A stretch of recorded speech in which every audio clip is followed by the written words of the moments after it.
Salut à tous, salut à toutes, Kouliga Kwala ici. Encore un plaisir de vous retrouver à travers cette vidéo. Comme vous le savez, tout récemment, nous avons lancé notre programme au sein de Panga Institutions, la transformation de nos diplômes et nos rêves en industrie. Et dans le cadre de ce programme, nous menons des sessions d'éducation, de formation et d'information. Et aujourd'hui, je vais parler d'un sujet très important pour nos jeunes, pour nos communautés, pour nos leaders, pour nos associations et les organisations. Et il s'agit donc de ce modèle qui est très connu, qui n'est plus à présenter pour beaucoup de personnes, qui est le modèle de Tuckman, le modèle de développement d'une équipe. Mais à la différence aujourd'hui, je vais essayer de contextualiser ce modèle, me basant également sur mes expériences. Donc la première étape dans ce modèle, c'est évidemment la formation, qui veut dire tout simplement la mise en place donc de l'équipe ou de l'organisation. Et à ce niveau, il s'agit donc des membres de l'équipe qui se concertent pour donc définir les grandes lignes de l'équipe ou de l'organisation, qui vont donc parler de la mission, des objectifs. Et également, cela va aboutir à la mise en place d'organes tels que le bureau ou des conseils d'administration, dépendant de la structure donc de l'organisation. Et en plus de cela, c'est vraiment un niveau, une étape où les énergies sont très élevées parce que on est tous contents dans l'équipe de savoir que nous avons une idée très noble, nous avons une bonne formule qui va nous aider donc à atteindre des objectifs, à aider nos communautés et dont nous allons être fiers. Donc c'est une étape vraiment qui est soutenue, supportée, où tout le monde se sent concerné par la cause qui est avancée. Mais très rapidement, nous allons passer à la deuxième étape parce que la réalité est que malgré que nous avons mis en place un bureau et qu'il y a des responsabilités, des rôles assignés à chaque poste, à chaque personne dans ce bureau, l'évidence est que nous ne nous connaissons pas très bien. Ça veut dire que les membres de l'équipe ne se connaissent pas encore très bien ou n'ont pas encore eu l'occasion de bien travailler ensemble. D'où que nous allons passer à la deuxième étape. La deuxième étape qui est l'étape des tensions ou des confrontations. À la deuxième étape, on ne se connaît pas, comme je le disais. Et il y a beaucoup de choses à apprendre des uns des autres, leur façon de travailler. Donc, il va y avoir des problèmes de communication. Souvent, c'est des questions liées à l'autorité ou au pouvoir. Donc, on ne sait pas qui va diriger qui. Ou certains peuvent penser tout simplement que la façon que les choses sont faites ne les coïncide pas. Donc, il faut dire ici que nous partons donc dans cette deuxième étape avec beaucoup d'individualisme où certaines personnes sont encore catégoriques sur leur position. Pour dire qu'on n'est pas encore vraiment dans l'esprit d'équipe, on n'est pas encore dans l'esprit collectif.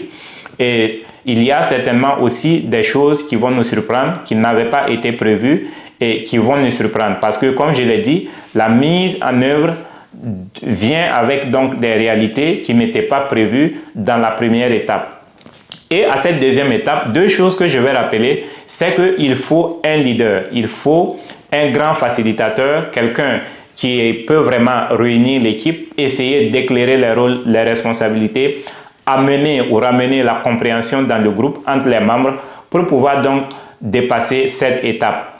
Mais également, le deuxième point ici, c'est que le groupe qui est chargé donc de la mise en place de l'équipe doit faire tout pour ne pas durer dans cette étape de confrontation. Parce que plus vous durez dans cette étape, plus il y a des confrontations et plus les chances que cette équipe ne va pas aboutir deviennent de plus en plus grandes.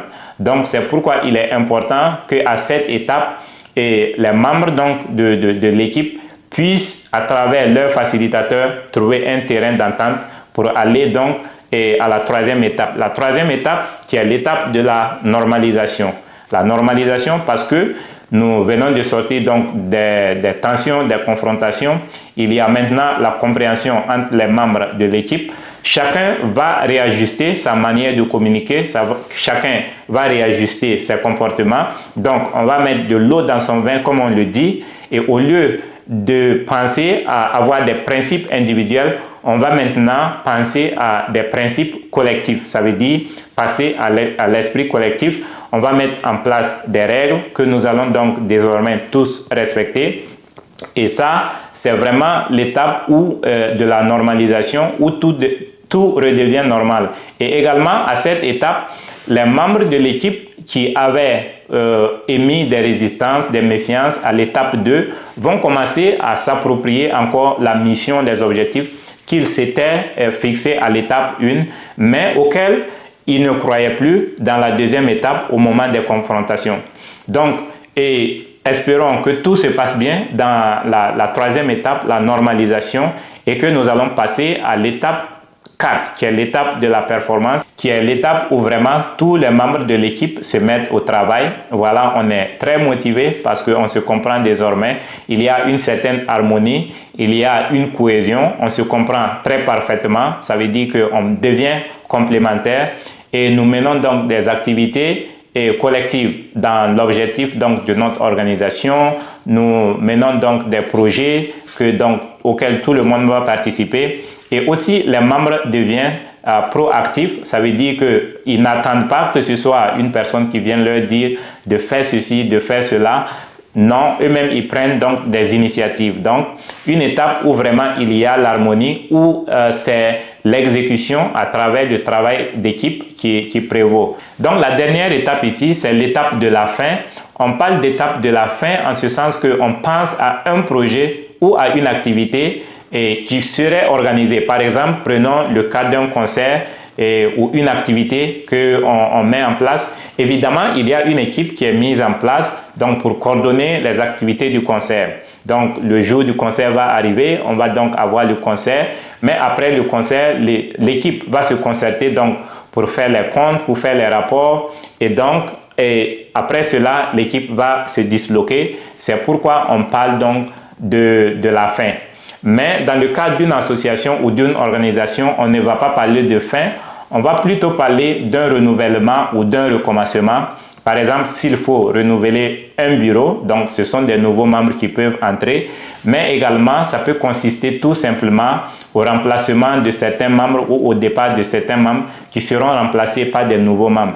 Et à ce niveau, c'est possible qu'on recommence le processus, et ça veut dire ça, on peut encore expérimenter des conflits à un certain niveau, et donc cela peut être un recommencement. Mais je me dis que cela, c'est vraiment à un niveau moindre parce que avec les expériences des anciens, ils pourront donc très rapidement orienter ces nouvelles personnes qui vont intégrer le groupe. Mais il faut dire aussi que l'étape 5, l'étape donc de la fin, c'est une étape où on va célébrer les réussites. Ça veut dire il y a des gens, par exemple, qui vont décider de partir, mais qui ont fait de très bonnes choses pour la communauté ou pour l'organisation.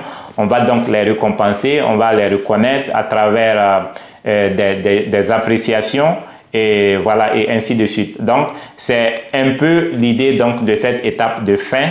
Donc, dans cette vidéo, ce qu'il faut comprendre, c'est qu'il y a donc ces 5 étapes dans ce modèle que vous devez retenir, et que chaque fois que vous allez mettre en place une équipe, que vous soyez que ce soit pour une organisation à but non lucratif, que ce soit pour des organisations à but communautaire, humanitaire, ou même dans la mise en place de vos entreprises de façon individuelle et privée, ce modèle va beaucoup vous accompagner. At Panga Institutions.